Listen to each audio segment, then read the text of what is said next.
Okay, ఇప్పుడు మనము మరి యాక్షన్ సాంగ్స్ మరి మీలో నుంచి ఇద్దరు లేదా ముగ్గురు వచ్చేసి మీరు చేస్తుంటే మరి మీరు కూడా చూడాలి, మీరు కూడా యాక్షన్ చేయాలి. మీకు ఓకేనా? రెడీ ఉన్నారా? రెడీయా? దారి చూపిస్తాడు రా దేవుడు, దారి చూపిస్తాడు రా. యేసయ్య దగ్గరికి వెళ్తే మాత్రమే మనకు మంచి దారిని చూపిస్తాడు. అంతేకాకుండా మనకు ఎలాంటి ఆటంకం లేకుండా కూడా దేవుడు చేస్తాడు. కాబట్టి ఇప్పుడు మీలో నుంచి ముగ్గురు ఇప్పుడు మరి ఆశ్చర్యంగా ఉంది. మరైతే నీ స్నేహితులతో కలిసి ఆ చెడ్డ కథలు వినడానికి వెళ్ళవని అమ్మకి ఇచ్చిన మాట సంగతి ఏంటి? నేను నా స్నేహితులతో వెళ్ళడం లేదు. గత వారం అంకుల్ పీటర్ చెప్పిన ప్రత్యేక దూతల గురించి వినడానికి వెళ్తున్నా. నీవు కూడా వస్తావా? ఖచ్చితంగా వస్తాను. ఎందుకంటే బైబిల్లోని ఆత్మలను గురించి వినగలను. ఆ కథలు అంత భయంకరంగా ఉండవు. హాయ్ అంకుల్ పీటర్ కేక వేశాడు. జాన్, బైబిల్లోని ఒక ప్రత్యేక దూతల గురించి వినడానికే ఇక్కడికి వచ్చాము. ఇక్కడ కూర్చోండి. మీకు లాస్ట్ టైం కొన్ని దేవదూతల గురించి చెప్తాను, మీకు గుర్తుందా? అయితే దేవుడు దేవదూతలందరినీ ఎవరు క్రియేట్ చేసిండ్రు? దేవుడు మాత్రమే క్రియేట్ చేసిండు. కానీ ఈ అందరి దేవదూతల్ని దేవుడు సమానంగా చేయలేదు. కొందరికి జ్ఞానాన్ని, కొందరికి అందాన్ని. ఒక దూతకి మాత్రం అందరికంటే ఎక్కువ అందాన్ని, జ్ఞానాన్ని, వివేకాన్ని ఇచ్చాడు. ఆ దూత ఎవరో మీకు తెలుసా? ఆ దూత పేరు లూసిఫర్. తనకిచ్చిన ఉన్నతమైన పదవిని బట్టి లూసిఫర్ దేవుడిని అధికంగా ప్రేమించి ఉండాలి కదా అంకుల్? Yes, correct. నువ్వు చెప్పింది కరెక్ట్. నువ్వు చెప్పిన దాన్ని బట్టి అందరికన్నా ఎక్కువ జ్ఞానం, అందాన్ని ఇచ్చిన లూసిఫర్ దేవుని ఎంతగానో ఆరాధించాల్సి ఉంది. కానీ ఆ లూసిఫర్ ఏం చేశాడంటే, నేను దేవుడి కన్నా అందంగా ఉన్నాను కదా, నేను అందరి దూతల కన్నా జ్ఞానం కలిగిన వాడిని కదా, నేనెందుకు దేవుడి స్థానంలో ఉండకూడదు అని లూసిఫర్ అనుకున్నాడు. కానీ దేవుడు దూతలందరినీ సంపూర్ణంగా చేశాడని నేను అనుకుంటున్నాను. అవును, దేవుడు దూతలందరినీ సంపూర్ణంగానే చేశాడు. కానీ ఒక్కొక్కరికి ఒక్కొక్క విధమైన జ్ఞానాన్ని, ఒక్కొక్క లెవెల్ ఆఫ్ అందాన్ని దేవుడు ఇచ్చాడు. అది చాలా కొలది. మరి వీళ్ళందరినీ సృష్టించినటువంటి ఉద్దేశం ఏంది అని అంటే దేవుణ్ణి ఆరాధించడానికి, దేవుణ్ణి స్తుతించడానికి, దేవునికి లోబడి దేవుడు చెప్పేటటువంటి యొక్క పనులను చేయడానికి.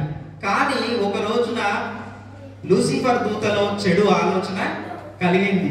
ఆ చెడు ఆలోచన తనలో కలగడమే కాకుండా అక్కడ ఉన్నటువంటి దూతలన్నిటినీ కూడా చెడు మార్గానికి, చెడు ఆలోచన వాటికి కూడా. ప్రైజ్ లార్డ్ ఫ్రెండ్స్, ఈరోజు మన కంటక వాక్య పరిచయం మొదటి దినవృత్తాంతములు 29వ అధ్యాయము 11వ వచనము. అందరు బైబిల్ తీసిరా ఫ్రెండ్స్? యెహోవా భూమి ఆకాశములందున్న సమస్తమును నీ వశము, మహత్యమును, పరాక్రమమును, ప్రభావమును, తేజస్సును, ఘనతయు నీకే చెందుచున్నవి. ఫ్రెండ్స్, దీని గురించి మనం జట్ట సమయంలో ఇంకా నేర్చుకుందాం.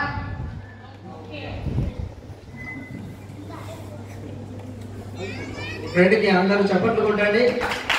చప్పట్లు కొట్టి దేవుని నాకు మంచిగా. అలాగే ఇప్పుడు మరి సిస్టర్స్ పోయిన వారం మనకు మంచి కంఠత వాక్యము చెప్పారు కదా, వారికి మరి బహుమానం ఇద్దామా? గిఫ్ట్ ఇద్దామా?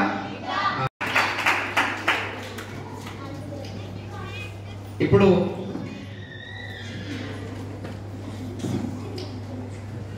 ఈరోజు ఎవరైనా మీతో పాటు ఎవరైనా కొత్తగా ఎవరైనా తీసుకొచ్చారా ఇక్కడికి సండే స్కూల్కి? చాలా సంతోషం. మరి మీ ఫ్రెండ్ ఒక సిస్టర్ని తన ఫ్రెండ్స్ని తీసుకొని వచ్చింది కాబట్టి మళ్ళీ ఒకసారి చప్పట్లు కొట్టండి. తనకు ఒక చిన్న బహుమానము మీ ఫ్రెండ్ ద్వారానే ఇప్పిద్దాము.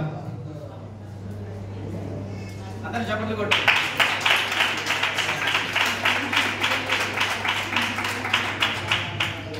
ఓకే, ఇప్పుడు మనలో ఉన్నటువంటి మీ సహోదరుడు బర్త్డే ఉంది, జాయ్సన్. నిలబడితే మీరందరూ కూడా విషెస్ తెలపాలి. క్లాప్స్ కొట్టండి.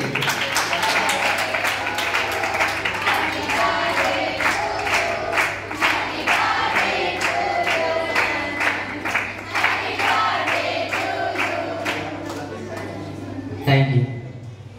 కూర్చోండి మీరు.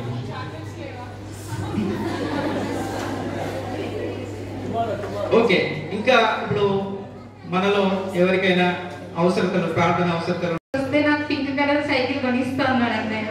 నేను క్లాస్ ఫస్ట్ రావాలని అందరూ పే చేయండి. హ్యాపీయా? ఎంతమంది సంతోషంగా? కొంచెమా ఎక్కువనా? పైకి లేవడాలి, మరి చిన్నగా లేవడాలి. ఓకే, మీ అందరిని బట్టి దేవుని నిజంగా కృతజ్ఞతలు తెలియజేస్తున్నాను. అయ్యా ప్రారంభ ప్రార్థన మొదలుకొని ప్రభు యొక్క చివరి వరకు ప్రభు మీ చూపుని ఇంటికి బట్టి నీకు వందనాలు స్తోత్రం చెల్లిస్తున్నాను. ప్రభు యాక్షన్ పాటలు మీరు తోడుగా ఉన్నందుకే వందనాలు స్తోత్రం. నీకు బైబుల్ పాటలు మీరు తోడుగా ఉన్నందుకే వందనాలు స్తోత్రాలు చెల్లిస్తున్నాను తండ్రి. గొప్ప దేవా నీకు వందనాలు స్తోత్రం. వాక్యం ప్రభు నీకు వంద సమృద్ధిగా ప్రభు మా హృదయాలలో అయ్యా నాటింపు చేసుకోవడానికి ఇచ్చిన కృపను బట్టి నీకు వందనాలు స్తోత్రాలు చెల్లిస్తున్నాం తండ్రి. యేసు పరిశుద్ధాన్ని బట్టి ప్రార్థించి అడిగేసుకుంటున్నాం తండ్రి. వెళ్దామా? మరి మీ ఫ్రెండ్స్ తోటి మీరు అందరు మాట్లాడుకోవాలి. ఓకేనా? మనం సండే రోజే కలుస్తాం కాబట్టి అందరితో మాట్లాడుకొని వందనాలు తెలియజేయండి. తర్వాత మళ్ళీ వచ్చే వారం కలుద్దాం.